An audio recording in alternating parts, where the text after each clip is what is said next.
Hello, everybody. Welcome to another day with Pastor Sunday and Pastor Rufus. And we just started to talk about how we first met with Pastor Rufus. So what changed your mind about the fact that Pastor Sunday was not quite as worldly and as carnal, like we used to say, that he was really a Christian in Russia at that time? Yes. As I was saying yesterday, when my interaction with Pastor Sunday, I saw the passion for God.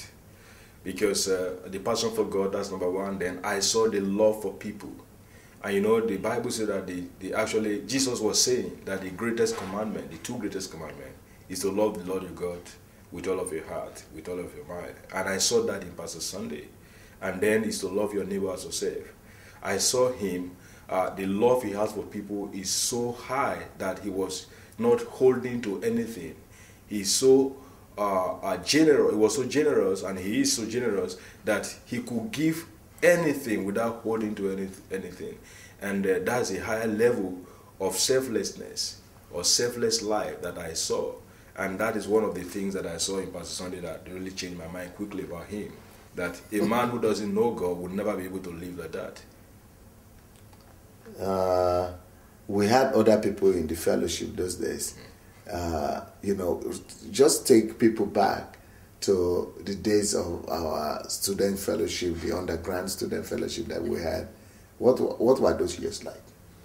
Very interesting life, because we lived like a family. We had meetings. We had every Sunday we had meetings, and we have during the week we have prayer meetings. And one of the things I saw is that during those prayer time, we had night vigils.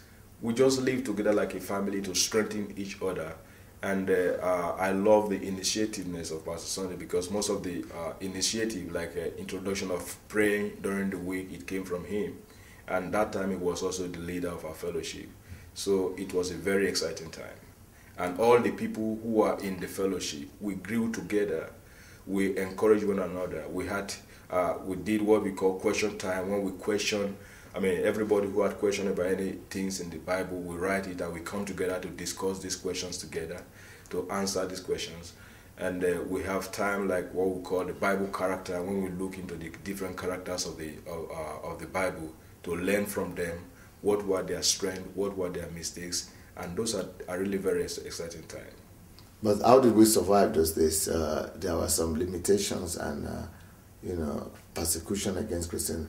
How are we surviving during? How people always ask the question: how did you survive during communism when there were no churches? Because we didn't know churches those days. There were no pastors, just us by ourselves.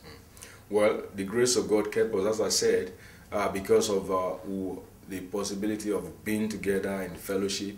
We were able to keep our focus on God first, and then of course that build an inner strength inside of us, and then it because of that desire, at least to keep one another and to help one another.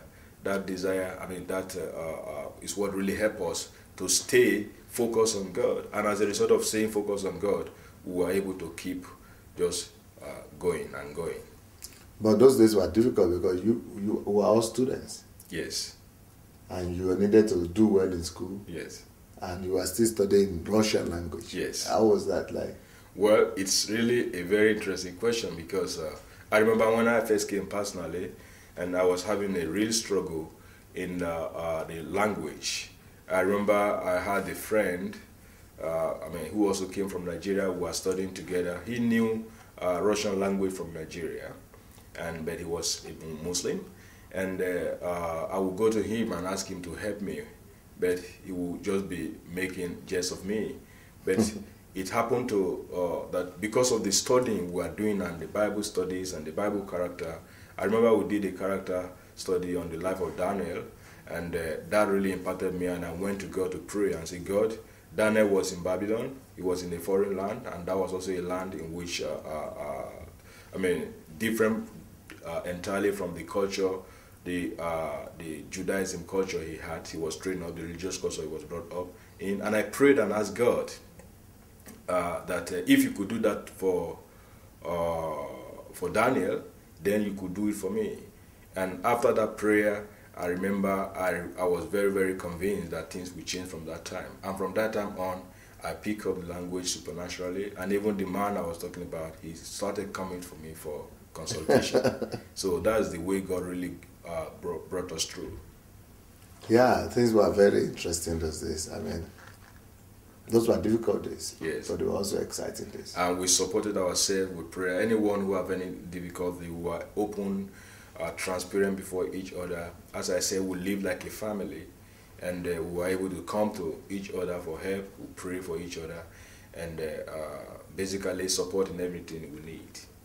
Yeah, I think you'll be interested to learn and know more about the fellowship we had in those days. So we'll continue tomorrow, Pastor Rufus. Thank you so much. Thank you.